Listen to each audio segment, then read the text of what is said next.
তাকে বিক্রয়রত অবস্থায় ধরতে হবে। আপনি গুদামের মধ্যে মেয়াদ উত্তীর্ণ ওষুধ পাবেন না তো কি পাবেন? ওকে ওষুধগুলো নিয়ে রাস্তা ফেলে দিয়ে আসবে, ডাক্তার ভুল চিকিৎসা করে, এটা হয়ে গেছে একটা বড় ব্যাপার। ফলো আপ হয় না।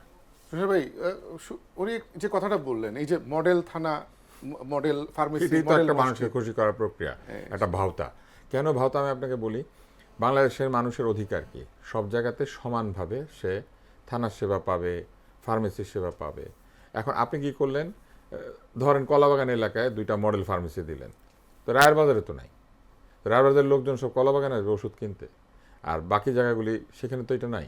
তো একটা আদর্শ ফার্স্ট বয় আছে, মনে করেন পাড়ায় একটা ফার্স্ট বয় থাকে, তো ফার্স্ট বয়কে এভাবে কি দেখে কাজ কি হয়? না, ফার্স্ট বয়কে দেখে কি বাকি সবাই ভালো নম্বর পেয়ে যাবে? ফার্স্ট বয় যেভাবে পড়াশোনা করে ওটা দেখলেই কি অন্যরা ভালো ছাত্র হয়ে যাবে? কোনো কোনো বিষয় রয়েছে যেটা নির্দিষ্ট নিয়ম রয়েছে সারা দুনিয়াতে, আদর্শ আছে। এই আদর্শ জিনিসটা না করলে পরে ওইটা হবেই না। যেমন ধরেন একটা গাড়ি, একটা গাড়ির মধ্যে 4টা চাকা নিলে 3টা চাকা লাগে, তো 3 চাকার গাড়িকে আমরা আবার গাড়ি বলি না, ওটাকে আমরা বলি রিক্সা অথবা ট্রাইক। আবার 2 চাকারটাকে বলি বাইক। কার হইতে গেলে আপনার 4টা চাকা লাগবে। এখন আপনি জোরপূর্বক বলবেন যে এটা 3 চাকা কিন্তু এটা গাড়ি, তো এটা তো হবে না। আবার একটা 4 চাকার গাড়ি এনে বলে দিলেন যে এই যে একটা গাড়ি আছে, তোমরা বাকিরাও এটার দেখা দেখি কিন্তু 4 চাকা এটা হয়ে তো যাও। হয় না। তো ব্যাপারটা কি হচ্ছে দেখেন, ফার্মেসি করতে গেলে ওখানে কি থাকতে হবে, এইটার তো একটা নির্দিষ্ট নিয়ম রয়েছে। অতএব আপনাকে এটা করতেই হবে। আদর্শ একটা বানিয়ে দিলে লাভ কি? সবগুলোরই আদর্শ হওয়ার কথা, কারণ আদর্শ একটাই। কাপ হইতে গেলে এটার একটা ধরার জায়গা থাকতে হবে। আর আপনি একটা কাপের মধ্যে ধরার জায়গা দিয়ে বললেন ঠিক আছে এই যে আদর্শ কাপ, এটা করে তো কোনো লাভ নাই। যেটা করা দরকার ছিল সরকারের, সেটা হচ্ছে সব জায়গাতে একটা নির্দিষ্ট নিয়ম অনুযায়ী ফার্মেসি তৈরি করার জন্য যা প্রয়োজন সেটা মানে প্রযুক্ত করা দরকার ছিল। যেমন আমি একটা কথা বলি, ফ্রিজে ওষুধ রাখে, নিয়ম হচ্ছে আপনি ফ্রিজে ওষুধ রাখলে ওই ফ্রিজের টেম্পারেচার কত ওইটা দেখার মতো একটা ব্যবস্থা থাকতে হবে। কিন্তু আমাদের এখানে অধিকাংশ ফার্মেসিতে যে ফ্রিজের মধ্যে ওষুধ রাখে সেটা টেম্পারেচার দেখার কোনো সিস্টেম নাই। তাহলে এটার উপরে একটা ওই টেম্পারেচার দেখার জন্য একটা থার্মোমিটার জাতীয় জিনিস থাকবে, যেটা দেখলে পরে বোঝা যাবে ফ্রিজের টেম্পারেচার কত। সেটাকে নির্দিষ্ট করতে পেরেছে সরকার এখনো পর্যন্ত?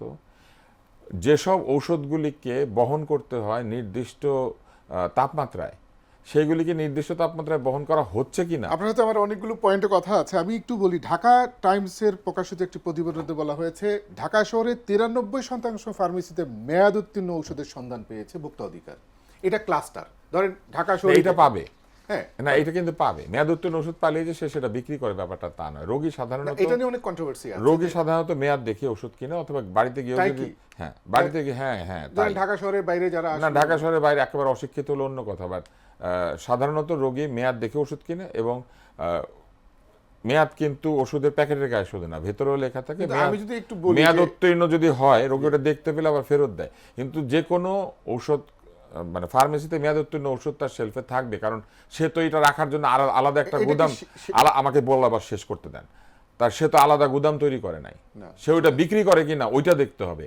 তাকে বিক্রয়রত অবস্থায় ধরতে হবে। আপনি গুদামের মধ্যে মেয়াদ উত্তীর্ণ ওষুধ পাবেন না তো কি পাবেন? ওকে ওষুধগুলো নিয়ে রাস্তা ফেলে দিয়ে আসবে, তা তো করবে না। ওইটা করলে তো পানির মধ্যে যাবে। ওই যেগুলো মেয়াদ উত্তীর্ণ হয়েছে ওইটা একটা নির্দিষ্ট সময় মেয়াদ উত্তীর্ণ হয়েছে, তাই বলে ওই অ্যান্টিবায়োটিক কিন্তু পরিপূর্ণ কার্যকারিতা হারায় নাই। ও যদি এটাকে পানিতে নিয়ে ফেলে দিয়ে আসে, ওটা মাছে খাবে, মাছে খেলে ওটা আপনার পেটের মধ্যে ঢুকবে। ঔষধ কিভাবে রাখতে হবে এবং কিভাবে ফেলতে হবে এটার নিয়ম আছে, ব্যবস্থাপনা আছে। অতএব আমাদের ভোক্তা অধিকার বা কেউ গিয়ে যখন বলে এই তোমার শেলফের মধ্যে মেয়াদ উত্তীর্ণ ওষুধ আছে, মানেই কিন্তু সে ওটা বেচে না। ভোক্তা অধিকারেরও তো এই বিষয়ে একটা আমাদের ভোক্তা অধিকার হচ্ছে সবচেয়ে একটা মানে কি বলবো একটা হাস্যকর প্রতিষ্ঠান। আমাদের ভোক্তা অধিকারকে ভোক্তাদের অধিকার রাখে নাকি? মেয়াদ উত্তীর্ণ ওষুধগুলি কি আলাদা করে সংরক্ষণ করা যায় না? আলাদা করে, এবং তারা ঘোষণা দেবে যে এগুলো সব মেয়াদ উত্তীর্ণ।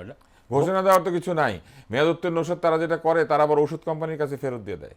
অধিকাংশ ফার্মেসি থেকে মেয়াদ উত্তীর্ণ ওষুধগুলি ওষুধ কোম্পানির কাছে ফেরত দিতে হয়। এখন ওষুধ কোম্পানির কাছে ফেরত দিতে গেলে কি হয় জানেন? একই ওষুধ বিভিন্ন ওষুধ কোম্পানির আলাদা আলাদা প্যাকেটে আলাদা আলাদা নামে আছে।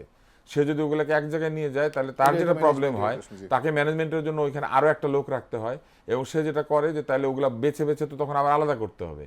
এই জন্য সে যেটা করে, শেলফে যে অবস্থায় থাকে ওই অবস্থায় পিছনের দিকে পাঠিয়ে দেয়। তাহলে সেইটা তার লোকেরা বের করে না। সামনের দিকে যে ওষুধগুলো থাকে ওগুলা মেয়াদ সহ থাকে, আর পিছনের দিকে যেগুলো থাকে ওগুলা যখন ওষুধ কোম্পানির লোক আসে তাকে সে বের করে দিয়ে দেয়। অধিকাংশ ঔষধ মানে এই প্রতিষ্ঠান এটাই করে। কেন করে? কারণ ফার্মেসির ভাড়া অনেক, যে জায়গাটার মধ্যে সে ফার্মেসি তৈরি করেছে আরেকটা গুদাম তৈরি করেছে, সে মেয়াদ উত্তীর্ণ ওষুধ রাখার জন্য একটা গুদাম তৈরি করবে অথবা ওইখানে রাখবে, এই ব্যাপারটা আসলে আমাদের আর্থিক কারণেই করা সম্ভব হয় না। ব্যবসায়ীদের স্বার্থ আপনাকে দেখতে হবে। প্রবলেমটা কোথায় জানেন? এটা যে একটা সায়েন্স, এটা সরকার স্বীকার করে না, ভোক্তা অধিকার এটা স্বীকার অন্যান্য করে না, ব্যবসার মতো এইটা যে না। অন্যান্য ব্যবসার মতো না সেটা স্বীকার করে না। ডাক্তারি যে একটা প্রফেশনাল জব এটা স্বীকার করে না। ডাক্তার ভুল চিকিৎসা করে, এটা হয়ে গেছে একটা বড় ব্যাপার, ঠিক আছে? কিন্তু প্রবলেমটা কোথায়? সব ডাক্তার ভুল চিকিৎসা করে না। ডাক্তারের ভুল চিকিৎসা যদি হয়, সেই ভুল চিকিৎসা ধরার জন্য যে বডি, সেই বডিটা যথেষ্ট পরিমাণে সক্ষম। বিএমডিসি নামে একটা সংগঠন আছে বাংলাদেশে, এটা সরকারি একটা সংগঠন। তাদের কাজ হচ্ছে ডাক্তারদের সম্পর্কে অভিযোগ আসলে তদন্ত করে ডাক্তার ভুল করেছে কিনা এটা দেখা, কারণ ডাক্তারের ভুল ডাক্তার ধরতে পারবে। ডাক্তারি তো একটা খুবই স্পেশালাইজ সাবজেক্ট, আরেকটা ডাক্তার বলতে পারবে যে উনি ভুল করেছে। কিন্তু ওই বিএমডিসিতে যথেষ্ট পরিমাণে লোকবল আছে। এবং আপনি কি জানেন বিএমডিসিতে যে একটু আগে কথা হচ্ছিল না যে কোর্ট সিদ্ধান্ত দিয়েছে যে কে প্রেসক্রিপশন লিখতে পারবে বা পারবে না, বা কে কতদিন লিখতে পারবে। কোর্টের কি এটা দেওয়ার কথা? কোর্টের এটা দেওয়ার কথাই না। এই ধরনের কাজ কোর্ট পর্যন্ত যাওয়ারই কথা না। কেন যাওয়ার কথা না? কোথায় যাবে? যেমন আমি আপনাকে বলি, বাংলাদেশে গাড়ি ডাইন দিকে চলবে না বাম দিকে চলবে, এটা কি কোর্টের সিদ্ধান্ত নিয়ে চলছে? না না, এটা তো চলছে না। এই নিয়মই আছে। আমরা নিয়ম করেছি যে বাংলাদেশে গাড়ি চলবে রাইট হ্যান্ড ড্রাইভ, গাড়ির স্টিয়ারিং থাকবে গাড়ির ডান দিকে, তাই না? এবং গাড়ির চলতে গেলে গাড়ি এইভাবে চলবে, এইভাবে চলবে না। এটা একটা নিয়ম আছে। নিয়ম আছে বলে এটা এখানে আছে। কেউ যদি বাম দিকে চালাতে শুরু করে তাহলে তারও একটা, বাম দিকে স্টিয়ারিং এলা তারও একটা নিয়ম আছে। তো এই যে নিয়মগুলি আছে এগুলো হচ্ছে স্বতঃসিদ্ধ নিয়ম। স্বতঃসিদ্ধ নিয়ম কি আপনি কোর্টে যাবেন? সূর্য পূর্ব দিকে ওঠে না পশ্চিম দিকে ওঠে? আমি আজকে এই বিতর্কে যাচ্ছি মানে না। এইটার জন্য কি আপনি কোর্টে যাবেন? কিন্তু বাংলাদেশে এটা যাওয়া যায়। আপনি জানেন নামের আগে কে ডাক্তার লিখতে পারবে এবং পারবে না, এটা কোর্টে গিয়ে সিদ্ধান্ত নিতে হচ্ছে। নামের আগে কে ডাক্তার লিখতে পারবে কি পারবে না, এটা সরকার একটা নির্ধারিত আদেশ দিয়ে শেষ করে দিতে পারেন। এটা তো কোনো অধিকারের বস্তু না যে আমার ইচ্ছা হইলো আমি ডাক্তার লিখলাম, আপনার ইচ্ছা হইলো আপনি লিখলেন।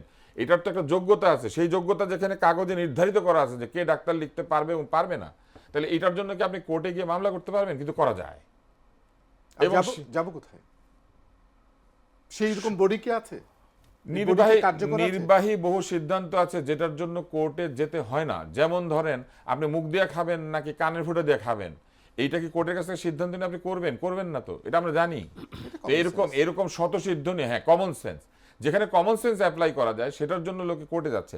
মানুষ 5 বছর পড়াশোনা করে একটা ডিগ্রি নিয়েছে এবং তারপরে সে একটা লাইসেন্স নিয়েছে বিএমডিসির কাছ থেকে, তারপরে সে নামের আগে ডাক্তার লেখে। যে কোনো লোক যে কোনো প্রতিষ্ঠান থেকে বের হয়ে ডাক্তার লিখতে পারছে। আমি আপনাকে একটা তথ্য দিই, উত্তরাতে একটা প্রতিষ্ঠান ছিল যে প্রতিষ্ঠানের নাম ছিল কম্বাইন্ড মেডিকেল কাউন্সিল। তারা একই সাথে লাইসেন্স ইস্যু করতে অ্যালোপ্যাথির ডাক্তার, কবিরাজ, হেকিম, হোমিওপ্যাথি সব। তো সবাই আমরা একদম এবং শেষ পর্যায়ে চলে আসছি। এভিডেন্স বেসড মেডিসিন যেখানে আমরা ব্যবহার করব, সেখানে যে মেডিসিনের এভিডেন্স নাই, যার মান নিয়ন্ত্রণ করা যায় না, সেরকম মেডিসিনকে আপনি সরাসরি অ্যালোপ্যাথিক চিকিৎসা যেখানে দেন সেখানে দিয়ে দিয়েছেন। আমি আপনাকে একটা মজার জিনিস বলি, গত সরকারের সময় মানে শেখ হাসিনার সরকারের সময় একটা নিয়ম করা হয়েছে যে অল্টারনেটিভ মেডিসিন সরকার প্রমোট করবে। খুব ভালো কথা করবে, কিন্তু সেটাকে আপনি থানা হেলথ কমপ্লেক্সের মধ্যে করবেন? ওইখানে অ্যালোপ্যাথি চিকিৎসা দেওয়ার জন্য আপনি ডাক্তারদেরকে রেখেছেন, রোগী ওইখানে গিয়ে ডক্টর শপিং করবে যে আমি আপনার কাছে গেলাম না, আমি আয়ুর্বেদ ডাক্তারের কাছে একটু ঘুরে আসি।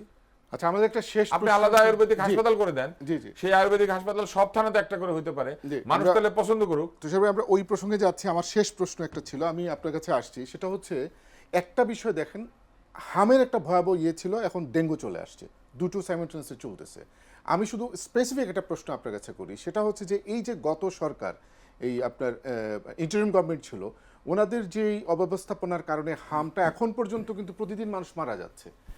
এই সরকারের একটা জিনিস বুঝলাম না, এই দায়টা ওনারা নিচ্ছেন কেন? এটা কন্টিনিউ করছে কিভাবে? সরকার তো হামের দায় নেন নাই। এই যে হাম যে মানুষ মারা যাচ্ছে, হামে মানুষ মারা যাচ্ছে, কিন্তু হামের মৃত্যুর দায় সরকার নেন নাই। হামের টিকাজনিত যে অন্যায়- জটিলতাটা যেটা জটিলতা হয়েছে সেটা বরং সরকার ভালো করে তদন্ত করতে পারতেন, দোষী লোকদেরকে চিহ্নিত করতে পারতেন। সরকার সেটা পরিষ্কারভাবে করেন আগে নাই। সরকারের দায় ওনারা নিচ্ছেন না। দায় নেন নাই। ওনারা তো রোগী আসলে চিকিৎসা চলবেই, হাসপাতাল তো চলছে, রোগী আসবে, চিকিৎসা চলবে। কেন হাম হয়েছে সেই দায় তো তারা নেবেন না, তারা তো আর সেই সময় টিকাদানের সাথে যুক্ত ছিলেন না। না, ফলে- কিন্তু এটার সঙ্গে ফলে এই দায় তো এই সরকার এটার জন্য নেবেন না। যারা রেসপন্সিবল তাদের কি কোনো শাস্তি হবে? সেটার জন্য তদন্ত এই করা সরকার দরকার কি- ছিল। আমি তো সেটাই হ্যাঁ, বললাম যে তদন্ত- সরকার সেই তো- বলছে তাদের তদন্ত করবে কোনো না। ইনিশিয়েটিভ সেই তদন্ত এই সরকার করেন নাই, সেটা করা দরকার ছিল, সেটা তারা করেন নাই। কিন্তু আপনি দেখেন ঢাকা শহর সহ সারা বাংলাদেশে হোমিওপ্যাথি প্র্যাকটিস হয়। সেই হোমিওপ্যাথ যারা, তারাও কি প্রকৃত অর্থে রেজিস্টার্ড হোমিওপ্যাথ গ্র্যাজুয়েট তারা, নাকি একটা বাক্স নিলে হোমিওপ্যাথি বাক্স চিকিৎসা নিয়ে করবে? বসে আছেন। হোমিওপ্যাথির ঔষধ ফেসবুকে বিক্রি হয়, আপনি কি এটা করতে পারেন? আপনি পারেন না, কিন্তু ফেসবুকে হোমিওপ্যাথি ওষুধ বিক্রি হচ্ছে। এবং সেটা ভালোভাবে বিক্রি হচ্ছে। আমরা